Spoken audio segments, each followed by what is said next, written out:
नमस्कार, आप देख रहे हैं द न्यूज बर्ड और मैं हूं आपके साथ पूजा। खबरों पर जाने से पहले एक नजर डालते हैं टॉप हेडलाइंस पर।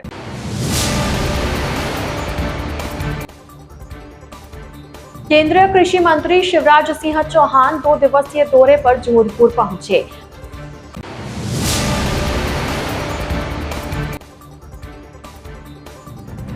अखिल भारतीय माली समाज ट्रस्ट चुनाव में मतगणना वापस हुई।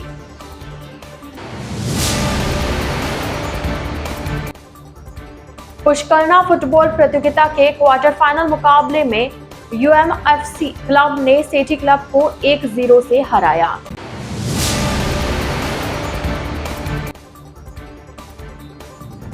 सूर्यनगरी पर छाई धुंध की चादर, तेज सर्दी और कोहरे से शहरवासी हुए परेशान। तो यह थी हेडलाइंस और अब खबरें विस्तार से। देश के राष्ट्रपिता महात्मा गांधी के कांग्रेस पार्टी के राष्ट्रीय अध्यक्ष बनने के 100 वर्ष पूर्ण होने पर गुरुवार को जोधपुर के मेडिकल कॉलेज चौराहे पर स्थित उनकी प्रतिमा पर कांग्रेस कार्यकर्ताओं द्वारा पुष्पांजलि अर्पित कर उन्हें श्रद्धांजलि दी गई। इस अवसर पर जोधपुर शहर कांग्रेस उत्तर जिला अध्यक्ष सलीम खान ने महात्मा गांधी का स्मरण करते हुए बताया कि 100 वर्ष पूर्व आज ही के दिन महाअधिवेशन में सर्वसम्मति से राष्ट्रपिता महात्मा गांधी को कांग्रेस पार्टी का राष्ट्रीय अध्यक्ष घोषित किया गया था, जिसके बाद महात्मा गांधी ने अपनी पार्टी और देश के प्रति अपनी जिम्मेदारियों का निर्वहन करते हुए अंतिम छोर तक आमजन को देश की आजादी के लिए जागरूक किया। दक्षिण जिला अध्यक्ष नरेश जोशी ने बताया कि महात्मा गांधी से प्रेरणा लेते हुए कांग्रेस पार्टी ने यह निर्णय लिया है कि अब से सभी बैठकें वार्डवार, मंडलवार, ब्लॉकवार वहीं जाकर की जाएगी। इस दौरान कांग्रेस नेता राजेंद्र सोलंकी, महापौर कुंती परिहार सहित बड़ी संख्या में कांग्रेस नेता एवं कार्यकर्ता उपस्थित रहे। गांधी जी का नाम रहेगा, महात्मा गांधी अमर रहे, अमर रहे, अमर रहे, महात्मा गांधी अमर रहे, अमर रहे, अमर रहे, जब तक सूरज चांद रहेगा गांधी जी का नाम रहेगा। कांग्रेस पार्टी जिंदाबाद, जिंदाबाद, जिंदाबाद, जब तक सूरज चांद रहेगा गांधी जी का नाम रहेगा। बापू जी अमर रहे, अमर रहे, अमर रहे, महात्मा गांधी अमर रहे। आज ही के दिन 26 दिसंबर 1924 को बेलगाम में महाधिवेशन में महात्मा गांधी को कांग्रेस का राष्ट्रीय अध्यक्ष घोषित किया गया। उस अधिवेशन में कई तरह के पढ़ लिए गए और उन पढ़नों को पूरा करते हुए कांग्रेस पार्टी ने इस देश को आज़ाद कराया। बाबा साहब भीमराव अम्बेडकर जी के अध्यक्षता में संविधान बनाया। इस संविधान को आज की भारतीय जनता पार्टी सरकार खत्म करना चाहती है। उस संविधान के तहत हम लोग आज आज़ादी से इस देश में सांस ले रहे हैं, अपने अधिकारों का पूर्ण रूप से उपयोग कर रहे हैं। आज के दिन हम महात्मा गांधी को स्मरण करते हुए ये पढ़ लेते हैं कि जिस तरीके से उस अधिवेशन में ये निर्णय लिया गया था कि अलग अलग शहरों में अधिवेशन आयोजित किया जाएगा। जोधपुर शहर जिला कांग्रेस कमेटी उत्तर और दक्षिण भी आज से ही पढ़ लेती है कि आने वाली जितनी भी बैठकें होंगी वो अलग अलग ब्लॉकों में, अलग अलग वार्डों में, अलग अलग मंडलों में करेंगे। इस आज के दिन गांधी जी को स्मरण करके हम लोग ये निर्णय लेते हैं। अखिल भारतीय कांग्रेस कमेटी के अंदर गांधी जी को सर्वसम्मति से हमारा कांग्रेस पार्टी का राष्ट्रीय अध्यक्ष चुना गया। उस जो सभा हुई, उस सभाओं में कई तरह के फैसले महात्मा गांधी जी ने द्वारा लिए गए। उन सभी फैसलों में महत्वपूर्ण फैसला था कि जब भी लोग जनता के बीच में जाकर जनता को आज़ादी के लिए जागृत करावें। वर्तमान समय में भी उसी चीज़ की अनुभूति हो रही है। जिस तरीके से वर्तमान की केंद्र सरकार और राज्य सरकार मिलकर इस देश को वापस गुलामी की ओर डालना चाह रही है, उसी सिलसिले को हम गांधी जी के उस सिलसिले को जारी रखते हुए जोधपुर शहर जिला कांग्रेस कमेटी उत्तर और दक्षिण द्वारा निर्णय लिया गया कि आगामी जो भी बैठकें होगी उन सब बैठकों को उस अधिवेशन का अनुसरण करते हुए अलग अलग वार्डों, अलग अलग ब्लॉक और मोहल्लों में की जाएगी और गांधी जी की उस विचारधारा को कि सबको साथ लेकर चलने की जो भावना है उसको चरितार्थ किया जाएगा। केंद्रीय कृषि मंत्री शिवराज सिंह चौहान आज अपने 2 दिवसीय दौरे पर जोधपुर पहुंचे। यहां एयरपोर्ट पर भाजपा कार्यकर्ताओं द्वारा उनका स्वागत किया गया। इस अवसर पर मीडिया से मुखातिब होते हुए केंद्रीय मंत्री शिवराज सिंह चौहान ने कृषि क्षेत्र में हो रहे विकास कार्यों को लेकर बात की। उन्होंने कहा कि प्रधानमंत्री नरेंद्र मोदी को धन्यवाद देते हैं कि वे जनता की बुनियादी समस्याओं को समझते हैं। गाँव में लोगों के पास अपनी संपत्ति तो होती है, लेकिन उनके पास उनके स्वामित्व नहीं हुआ करता था। इस कारण संपत्ति का बहुउपयोग नहीं किया जा सकता था। संपत्ति विवाद भी अधिक हुआ करता था। प्रधानमंत्री जी ने इस समस्या को समझा और स्वामित्व योजना बनाई। इस योजना के माध्यम से ड्रोन द्वारा सर्वे कर और टेक्नोलॉजी की उपयोग करते हुए कागज बनाकर जिसके पास यह संपत्ति है उसे स्वामित्व दिया जा रहा है। कई राज्यों में यह कार्य तेजी से हुआ है और राजस्थान सरकार भी इसको लेकर अच्छा कार्य कर रही है। ये जनता के लिए बहुत बड़ी राहत होगी। उनका हक कोई नहीं ले पाएगा। मैं प्रधानमंत्री श्रीमान नरेंद्र मोदी जी को हृदय से धन्यवाद देता हूं। वो जनता की बुनियादी समस्याओं को समझते हैं। गांव में लोगों के पास अपनी संपत्ति तो होती थी, मकान भी होता था, मकान के आसपास जमीन भी होती थी, लेकिन उसका स्वामित्व उसके पास ऑन रिकॉर्ड कुछ भी नहीं था, कागज पे कुछ भी नहीं था। और इसलिए उस संपत्ति का और उपयोग नहीं हो सकता था। मसलन बैंक से अगर आपको लोन लेना है तो संपत्ति का कोई उपयोग नहीं था, मानते नहीं थे, क्योंकि आपके पास कागज तो है नहीं उसके। कई बार बिना नक्शे के, कागज के, बिना स्वामित्व के झगड़े भी बहुत होते थे, विवाद बहुत होते थे। प्रधानमंत्री जी ने इस कठिनाई को समझा और स्वामित्व योजना बनाई। उस योजना के अंतर्गत जो खुद की अपनी संपत्ति मकान के रूप में गांव में है, उसके नक्शे बनाए जा रहे हैं। ड्रोन के माध्यम से आधुनिक टेक्नोलॉजी का उपयोग करते हुए और उस संपत्ति का स्वामित्व जिसके पास वो संपत्ति उसको दिया जा रहा है। कई राज्यों में ये काम बहुत तेजी से हुआ है। राजस्थान की सरकार भी बहुत अच्छा काम कर रही है। ये जनता को एक बहुत बड़ी राहत होगी। उनका अधिकार स्वामित्व के रूप में उनको मिलेगा। हमारी खेती को लाभ का धंधा बनाने के लिए, किसान के कल्याण के लिए प्रधानमंत्री जी के नेतृत्व में 6 सूत्रीय रणनीति है। नंबर 1 उत्पादन बढ़ाना, नंबर 2 उत्पादन की लागत घटाना, नंबर 3 उत्पादन के ठीक दाम देना और नंबर 4 कृषि का विविधीकरण। परंपरागत खेती के अलावा भी फूलों की, फलों की, सब्जियों की, औषधि खेती। अब हमारे जोधपुर जैसे जिले में अगर बेर अच्छा हो सकता है और कोई फल अच्छे, खजूर हो सकते हैं, तो उसका प्रयत्न करना, नुकसान हो जाए तो उसकी भरपाई करना और एक जैविक और नेचुरल फार्मिंग की तरफ आगे बढ़ने की कोशिश करना। और इसी के अंतर्गत कई योजनाएं राज्य सरकारों के सहयोग से भारत सरकार चला रही है। उत्पादन बढ़ाना है, इसके लिए अच्छे बीज, उसके लिए ICR काम कर रहा है। इसी साल प्रधानमंत्री जी ने 109 नई बीजों की किस्में रिलीज की है, वो किसान को मिले। पानी का बेहतर इंतजाम हो। अभी आपने देखा होगा कि नदी जोड़ो योजना, जिसका लाभ राजस्थान और मध्य प्रदेश को मिलेगा, उसका समझौता हुआ है। प्रधानमंत्री सूक्ष्म सिंचाई योजना, पर ड्रॉप मोर क्रॉप, उत्पादन की लागत घटाने के लिए प्रधानमंत्री किसान सम्मान निधि है। कम ब्याज पर किसान क्रेडिट कार्ड के माध्यम से कर्ज देना है किसान को।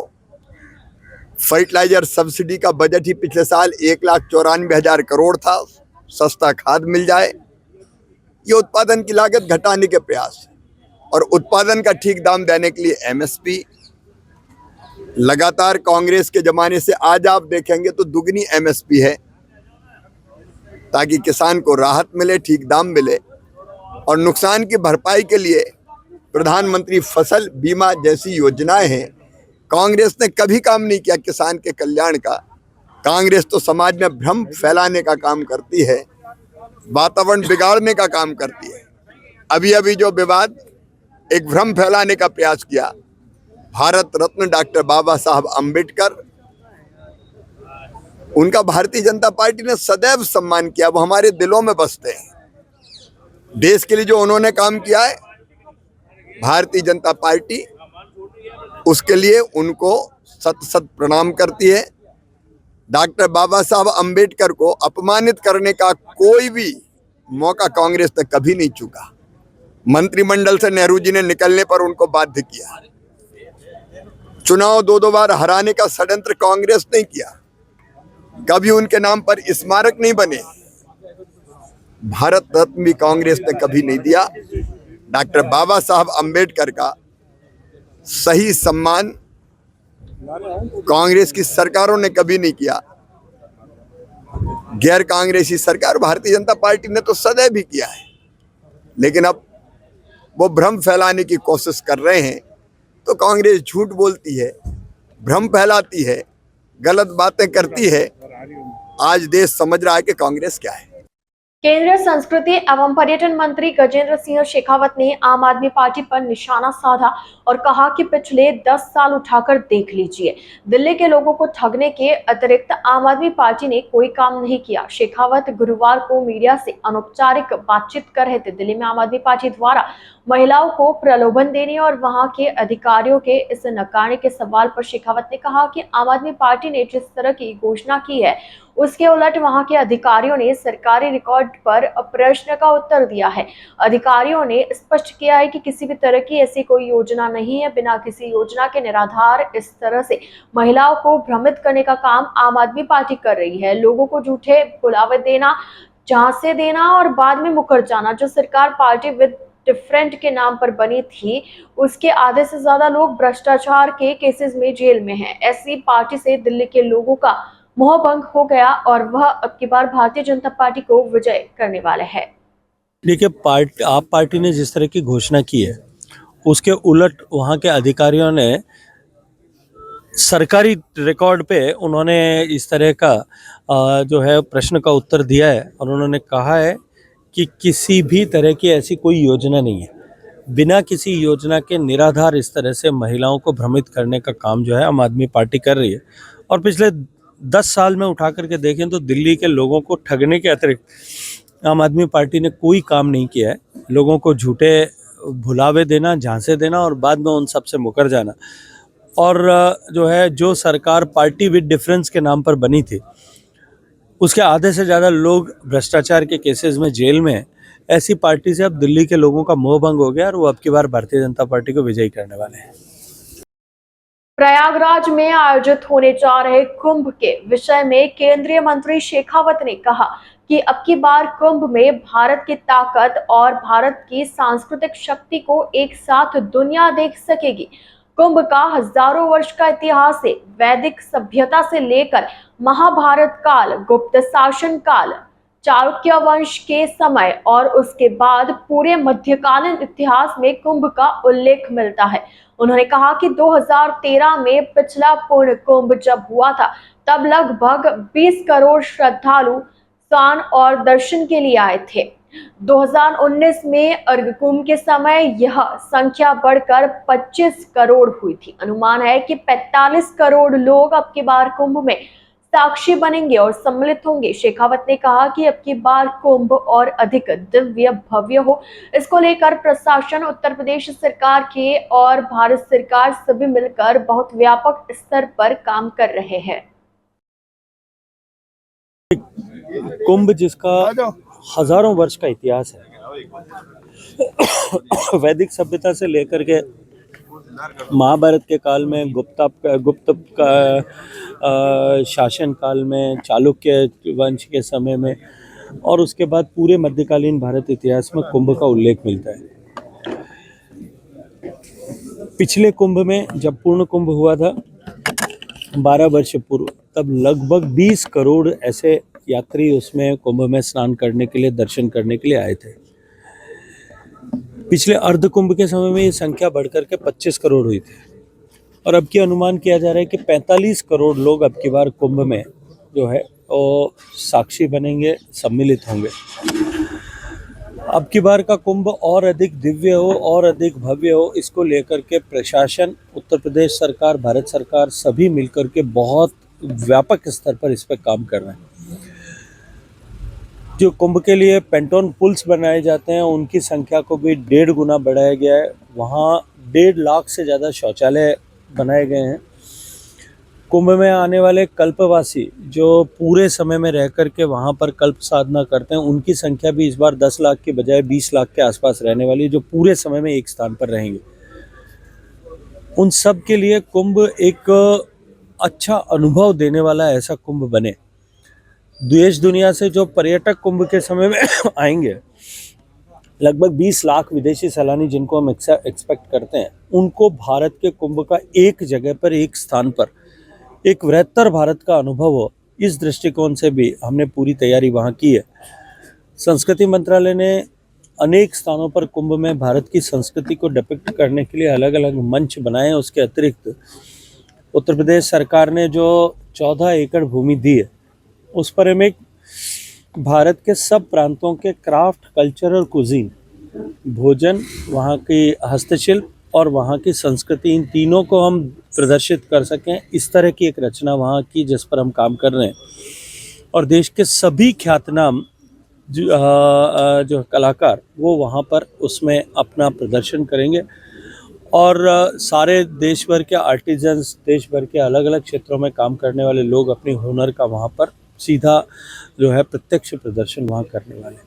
तो अब की बार का ये कुंभ दुनिया के लिए एक ऐसा अवसर होगा जो भारत की ताकत और भारत की सांस्कृतिक शक्ति को एक साथ में देख सकेगा, क्योंकि 45 करोड़ लोग जो कुंभ में आएंगे, भारत और चीन को छोड़ करके दुनिया के किसी भी देश की इतनी पॉपुलेशन भी नहीं है। इतने लोग एक साथ एक जगह में एकत्रित होंगे और दुनिया का सबसे बड़ा मानवों का एकत्रीकरण एक जगह पर होगा। जोधपुर के बोरानाड़ा थाना क्षेत्र में 21 दिसंबर को एक मकान में चोरी के मामले में पुलिस ने त्वरित कार्रवाई करते हुए आरोपी को गिरफ्तार करने के साथ ही चोरी के माल को बरामद करने में सफलता प्राप्त की है। प्रेस वार्ता कर पूरे मामले में जानकारी देते हुए एडीसीपी निशांत भारद्वाज ने बताया कि प्रार्थी भवानी सिंह ने बोरानाड़ा थाने में रिपोर्ट दी कि वह शादी समारोह में गए हुए थे। इस दौरान उनके निवास से अज्ञात चोर कीमती सामान, सोना चांदी, जेवर चुरा कर ले गए। इसके बाद पुलिस ने मामला दर्ज कर कार्रवाई शुरू की। डीसीपी वेस्ट राष्ट्रीय राज वर्मा के निर्देशानुसार बोरानाड़ा थाना अधिकारी के नेतृत्व में विशेष टीम का गठन कर आज सूचना एवं तकनीकी के आधार पर चोरों की तलाश शुरू की गई, जिसके बाद 2 दिन के भीतर शेरगढ़ निवासी खुमाराम को दस्तयाब कर चोरी का पूरा माल बरामद कर थाने लाया गया। निशांत भारद्वाज ने बताया कि आरोपी से पूछताछ जारी है, उसके बाद ही पता चल पाएगा कि उसके साथ और कौन शामिल थे। 21 दिसंबर 2024 का घटनाक्रम है। प्रार्थी भवानी सुथार, जो कि अरिहंत अदिता पुलिस थाना बोरानाड़ा थाना क्षेत्र में रहते हैं, वो किसी शादी में, किसी फंक्शन में शरीक होने के लिए अपने घर से रवाना हुए थे विद फैमिली। और पीछे से 22 तारीख को जब पड़ोसियों ने उनका फ्लैट का दरवाजा देखा तो वो खुला हुआ था। पड़ोसियों ने सूचना भवानी सुथार को दी। भवानी सुथार को जैसे ही पता लगा तो वो तुरंत अपने फ्लैट पे आए और आके उन्होंने देखा उनका पूरा माल अस्त व्यस्त था, काफी माल चोरी हुआ था। तुरंत वो पुलिस थाना बोरानाड़ा पहुंचे और वहां उन्होंने एफआईआर दर्ज कराई। एफआईआर में उन्होंने बताया करीब उनका 70 लाख रुपए का माल चोरी हुआ था। उसके बाद पुलिस आयुक्त महोदय एवं DCP sir Shri Rajshree Verma sir के नेतृत्व में पुलिस थानाधिकारी शकील अहमद के नेतृत्व में एक टीम का गठन किया गया और उस टीम ने भरसक प्रयास करते हुए जल्द से जल्द 2 दिन के अंदर उस मुलजिम का नाम है खुमाराम उर्फ खुमेश, जो कि पुलिस थाना शेरगढ़ का रहने वाला है, उसको दस्तयाब किया और उससे 100% रिकवरी, 100% रिकवरी, पूरा 70 लाख का माल बरामद किया गया। मुलजिम से आगे पूछताछ जारी है। तो मुलजिम कहाँ का रहने वाला है और कहाँ पे गिरफ्तार था? मुलजिम सियादा शेरगढ़ का रहने वाला है और प्रार्थी की निशानदेही पर और पुलिस टीम जो स्पेशल लगाई थी उसके भरसक प्रयासों से बोरानाड़ा थाना क्षेत्र में दस्तयाब किया उसको। और कोई साथी? अभी ऐसा कुछ सामने नहीं आया, पूछताछ जारी है, पुलिस रिमांड पे लिया हुआ है, पूछताछ कर रहे हैं। सर इसका और कोई साथी? अभी तक कुछ नहीं है, अभी पूछताछ कर रहे हैं, आगे क्लियर हो पाएगा। द न्यूज बर्ड के इस बुलेटिन में फिलहाल वक्त हो चला एक छोटे से ब्रेक का। ब्रेक के बाद जल्द हाजिर होंगे। आप बने रहिए द न्यूज बर्ड के साथ।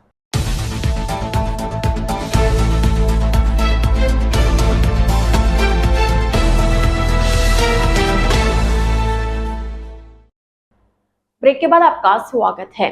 जोधपुर की ओसिया थाना पुलिस ने राजकीय उच्च माध्यमिक विद्यालय ओसिया के परीक्षा केंद्र में दूसरे परीक्षार्थी की जगह पर परीक्षा देते पकड़े गए फर्जी परीक्षार्थी के मामले में कार्रवाई करते हुए एक आरोपी को गिरफ्तार किया। आपको बता दें 4 मार्च 2024 को राजकीय उच्च माध्यमिक विद्यालय ओसिया में केंद्र अधीक्षक की शिकायत पर 2 फर्जी परीक्षार्थी पकड़े गए। इसको लेकर परीक्षार्थियों के खिलाफ ओसिया थाने में मामला दर्ज किया गया था। इस दिन 12वीं बोर्ड की अंग्रेजी विषय की परीक्षा थी, जिसमें यशवर्धन के नाम पर सुखराम और हरीश के स्थान पर रेवताराम बैठा मिला। दोनों फर्जी परीक्षार्थी प्राइवेट स्टूडेंट के एवज में आकर बैठे। कक्षा में लगे शिक्षक ने केंद्र अधीक्षक पुखराज चांडक को सूचना दी, जिसमें जांच में हस्ताक्षर जाली पाए गए। डिटेल पूछने पर भी दोनों ने अपने नाम पते सही से नहीं बताया। हस्ताक्षर मिसमैच होने पर दोनों पकड़े गए। इस पर उनके खिलाफ ओसिया पुलिस थाने में रिपोर्ट दी गई। पुलिस ने दोनों परीक्षार्थियों को हिरासत में लिया। पुलिस ने इस मामले में अब मुकेश पुत्र अंदाराम निवासी पल्ली पुलिस थाना मातोड़ा जिला फालोदी को गिरफ्तार किया।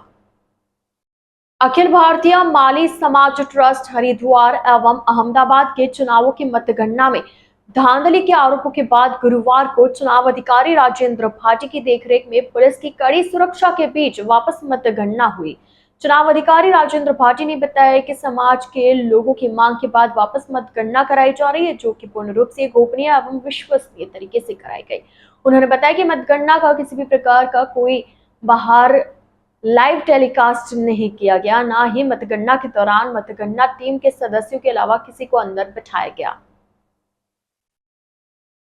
लिया है अभी कि ये पुनः मतगणना मशीनों द्वारा करवाई जाएगी और इसका रिजल्ट बाहर कोई डिस्प्ले नहीं किया जाएगा और पूरी तरह से कॉन्फिडेंशियल रूप से ये रिजल्ट जो है सील्ड एक पेन ड्राइव में सील्ड करके और हम उसको कर देंगे, रख देंगे और उसके बाद में जब भी एक एमिकेबल सॉल्यूशन होता है उस समय मैंने ये रिजल्ट समाज के सामने प्रस्तुत कर दूंगा। इसमें कोई भी व्यक्ति यहाँ इसमें मौजूद नहीं रहेगा, सिर्फ मैं रहूँगा और मेरी जो है फर्म जो है ये गुप्ता जी हैं। बस धन्यवाद सर। अंदर कोई भी कैंडिडेट या कोई नहीं, कोई नहीं सर, कोई भी मौजूद नहीं रहेगा सर। और नहीं, कुछ नहीं, कोई प्रेस वाला नहीं सर।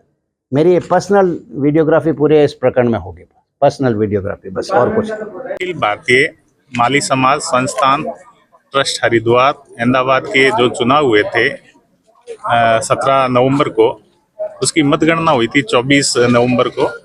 उसमें धांधली की आशंका को देखते ट्रैक्टर पैनल ने पूर्ण मतगणना करवाने के लिए निवेदन किया था। चुनाव अधिकारी के द्वारा पूर्ण मतदान के लिए टेबल एक शर्त रखी थी कि जो व्यक्ति या जो पैनल वापस मतगणना करवाएगा उसके लिए उसका शुल्क जो भी है वो समाज के ऊपर बाहर नहीं आए और नियमों में भी है। इसलिए उन्होंने एक डिमांड निकाली थी कि ये पैसा जो है ये ट्रैक्टर पैनल वाले वहन करेंगे। हमारे द्वारा 21 लोग ट्रैक्टर पैनल के व एक व्यक्ति दिलीप जी चौहान जो एरोप्लेन पैनल के हैं, और उन्होंने भी इस पर डिमांड की थी कि इसमें 1-2 सीट में गड़बड़ी पाई गई है और देवस्थान विभाग के जो निरीक्षक नियुक्त हुए थे उन्होंने भी रैंडमली जो सीटें चेक की थी उसमें काफ़ी गड़बड़ियाँ पाई गई थी। उसी को आधार मान के मुख्य चुनाव अधिकारी राजेंद्र जी भाटी साहब ने 18 तारीख को मतगणना मशीन के द्वारा स्कैनिंग के द्वारा रखी गई थी। चूँकि उस दिन मशीनें उपलब्ध नहीं थी तो आज 26 दिसंबर 2024 को मतगणना वापिस रखी गई है। इसलिए क्या है कि एरोप्लेन पैनल वालों के द्वारा एक विरोध स्वरूप उनको सुबह से तकरीबन 4 घंटे खोटी किए गए हैं। वो कह रहे हैं मतगणना वापिस नहीं होनी चाहिए। हमारा निवेदन है, मतगणना में अगर जनता ने आपको अपना आशीर्वाद दिया है तो वो मतपेटी में ही बंद है और हम 21 माला लेके हमारी तरफ से खड़े हैं। जो भी जीत जाएगा उसको रीचेक कर लिया जाए, हम उनको माला पहना देंगे और 5 साल के लिए हम उनको शुभकामनाएं देंगे और जो हमारे से सहयोग होगा हम सहयोग करेंगे कि आप उसमें विकास में भागीदार और कर्णधार बने। हमारा निवेदन यही है। हमारा एक डाउट है उसको क्लियर कर लिया जाए और उसकी मतगणना है जो समाज के सामने निष्पक्षता से आनी चाहिए। अभी पता लगा है कि उनकी विरोध स्वरूप प्रशासन के लोग भी उपलब्ध थे। प्रशासन ने कहा शांतिपूर्ण तरीके से होनी चाहिए, इसलिए माली समाज के जो भी मौजूद व्यक्ति है, चाहे माली समाज के अध्यक्ष प्रेम सिंह जी परियार ताऊसा भी उपस्थित थे और सबने यही कहा कि हम शांतिपूर्ण तरीके से ही चाहते हैं, शांतिपूर्ण तरीके से ही होगा। इस तरीके से एक मिसाल के रूप में ये चुनाव देखा गया था। हम चाहते हैं कि वो मिसाल वापस कायम रहे। किसी त्रुटिवश मानवीय भूल के कारण, क्योंकि बहुत ही लंबा चौड़ा चुनाव हो गया था, कुछ गलतियां रह गई थी, इसलिए हम किसी को, भाई समाज के व्यक्ति हैं भाटी जी, गलतियां उनसे रही, इसलिए हम उनको ऐसे नहीं कहेंगे कि एक्चुअली में उन्होंने कभी कोई सैलरी नहीं ली है, निःशुल्क काम किया है और वो मेडिकल में बेड रेस्ट पे चले गए थे उनकी रीढ़ की हड्डी में फ्रैक्चर होने की वजह से। इसलिए कमियों को दरकिनार करते हुए समाज के सामने सत्य आना चाहिए, कौन जीता कौन हारा। हम ये नहीं कह सकते कि कौन जीतेगा कौन हारेगा।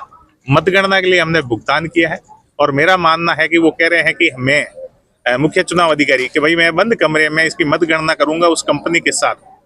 मेरा निवेदन है, जनता जो है वो जानना चाहती है कि सत्य 24 तारीख को क्या हुआ था घटनाक्रम, और आज जो भी है फैसला किसके पक्ष में आएगा। आज जो भी रिजल्ट है, हम पूरा पैनल भी हारता है तो हम कोई तरह की शंका हमें नहीं है। हमें शंका इसलिए थी कि हमने जो सीटें मांगी उपलब्ध नहीं करवाई गई दिनांक आज तक। उन्होंने जो डाटा जारी किया गया था, दोनों ही डाटा में उनकी भिन्नता थी, मतलब 8 कैंडिडेट के फिगर ही चेंज हो गए थे। जब चुनाव आयोग के खुद के जारी किए गए डाटा ही चेंज हो गए तो फिर वो स्वाभाविक है कि हमारे मन में कई तरह की बातें उत्पन्न होनी थी। समाज से अपील है शांति बनाए रखें और भाटी जी से भी अपील है कि इसको, जब 2 जगह वॉल लगी हुई है, रामबाग परिसर और माणक परियार मंच पे, तो जो भी समाज के मौजूद व्यक्ति है, जनता है, जिसने भी वोट दिया, उसकी उत्सुकता है, उनके पेटी टू पेटी रिजल्ट आना चाहिए। मैं आशा करता हूं कि भाटी जी इस भावनाओं को समझेंगे और किसी दबाव में नहीं आएंगे और जो भी रिजल्ट है उसको निष्पक्ष रूप से सामने रखेंगे। मतगणना में अंदर कौन कौन मौजूद रहेगा? मतगणना में अभी हमारे द्वारा तो कोई अंदर है नहीं, अभी कौन अंदर है कौन नहीं ये तो चुनाव अधिकारी सोम बता पाएंगे। पुनः मतगणना की डेट दी हुई थी, उसमें सुमेश स्कूल अपने मानक परियार मंच व रामबाग में स्क्रीन लगा के बताने की थी, लेकिन जज पैनल ने कहा कि नहीं अभी आप डिक्लेयर नहीं करो और सुबह से विरोध करने लगे थे। इसलिए चुनाव अधिकारी से हमारा भी निवेदन यही है कि दोनों जगह पब्लिक बैठी है वो डिस्प्ले करें ताकि पब्लिक को भी शांति होए और हम तो यही चाहते पारदर्शिता से ये होए ताकि जनता में समाज में अच्छा मैसेज। सुबह आपकी मीटिंग हुई थी, उसमें क्या निर्णय लिया गया? मीटिंग में क्या निर्णय लिया? सुबह मीटिंग में ऐसा कुछ हमारे से निर्णय नहीं लिया गया, सब समिति से हम तो साथ ही थे और फिर प्रशासन उन्होंने कोई बात की होगी तो फिर चुनाव अधिकारी जी ने हमको समझाइश की थी, तो मैंने कहा भाई जो आप उचित समझो, और शुरू से हम तो कह रहे हैं जो आप उचित समझो वो करो, वो कर रहे हैं और समाज हित में करेंगे। और हम तो यही निवेदन कर रहे हैं कि पब्लिक सुबह स्कूल में मानक परियार मंच में बैठी है, रामबाग में भी अपने बैठी है, तो डिस्प्ले शुरू करे तो जनता को हकीकत मालूम पड़े। अखिल भारतीय पुष्टिकर परिषद जोधपुर शाखा के तत्वावधान में पुष्करना समाज के लिए होने वाली खेलकूद प्रतियोगिता के दूसरे दिन रुद्राक्ष के दूसरे हाफ में किए गए एकमात्र गोल से UMFC पुष्करना फुटबॉल के सेमीफाइनल में पहुंच गई। प्रतियोगिता के क्वार्टर फाइनल में UMFC ने सिटी क्लब को कड़े मुकाबले में 1-0 से हराया। विजयी गोल रुद्राक्ष ने दूसरे हाफ के 7वें मिनट में करके अपनी टीम को सेमीफाइनल में पहुंचाया। शुक्रवार का पहला सेमीफाइनल मैच सिटी क्लब ए एवं प्रगति क्लब ए के बीच खेला जाएगा। प्रतियोगिता में गुरुवार को राष्ट्रीय फुटबॉल खिलाड़ी दिनेश पुरोहित मुख्य अतिथि रहे। मैच में ग्रेट फुटबॉलर देवेंद्र आजाद की तस्वीर पर माल्यार्पण कर पुष्पांजलि के साथ श्रद्धांजलि अर्पित की गई। यह प्रतियोगिता देवेंद्र आजाद को समर्पित की गई।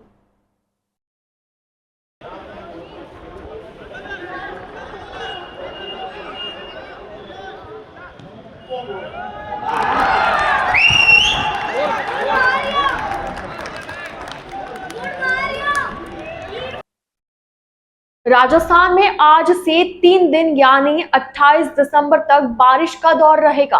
ओले भी गिरेंगे और शीतलहर भी चलेगी। जयपुर सहित 18 जिलों में आज बारिश होगी। मौसम विभाग ने 27 दिसंबर के लिए 7 जिलों में ऑरेंज जबकि 22 जिलों में बारिश ओलावृष्टि का येलो अलर्ट जारी किया है। इसी तरह 28 दिसंबर को राजधानी जयपुर सहित 23 जिलों में बरसात होगी। शीतलहर चलने के दौरान दिन का अधिकतम तापमान 20 डिग्री से नीचे रहने की संभावना है। 28 दिसंबर के बाद से प्रदेश में कोहरे का प्रभाव रहेगा और अगले 1-2 दिन में उत्तरी हवाएं चलने से शीतलहर चलेगी। जोधपुर सहित तमाम जिलों में गुरुवार सुबह कोहरा छाया रहा। विजिबिलिटी भी 30 से 50 मीटर की रही। मौसम विज्ञान केंद्र द्वारा बताया गया कि एक प्रेरित चक्रवाती हवाओं का सिस्टम दक्षिण पूर्वी राजस्थान के ऊपर एक्टिव हो गया है। इसके असर से आज से राज्य में बारिश का दौर शुरू हो रहा है। सिस्टम का सर्वाधिक प्रभाव देखने को मिलेगा। राज्य में उत्तर भारत से शीतलहर चलेगी और रात के मिनिमम तापमान में बड़ी गिरावट दर्ज होगी। इस दौरान कई शहरों का न्यूनतम तापमान 5 डिग्री सेल्सियस या उससे भी नीचे जा सकता है। द न्यूज बर्ड के इस बुलेटिन में फिलहाल के लिए इतना ही। आइए चलते चलते एक बार फिर नजर डालते आज की टॉप हेडलाइंस पर।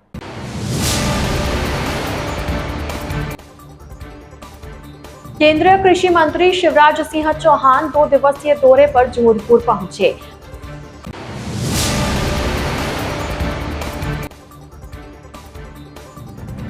अखिल भारतीय माली समाज ट्रस्ट चुनाव में मतगणना वापस हुई।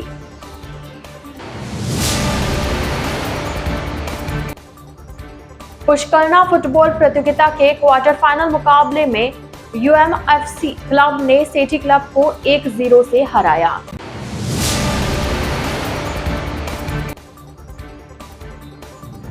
सूर्यनगरी पर छाई धुंध की चादर। तेज सर्दी और कोहरे से शहरवासी हुए परेशान। तो अब दीजिए इजाजत पूजा को और आप इसी तरह बने रहिए द न्यूज बर्ड के साथ। नमस्कार।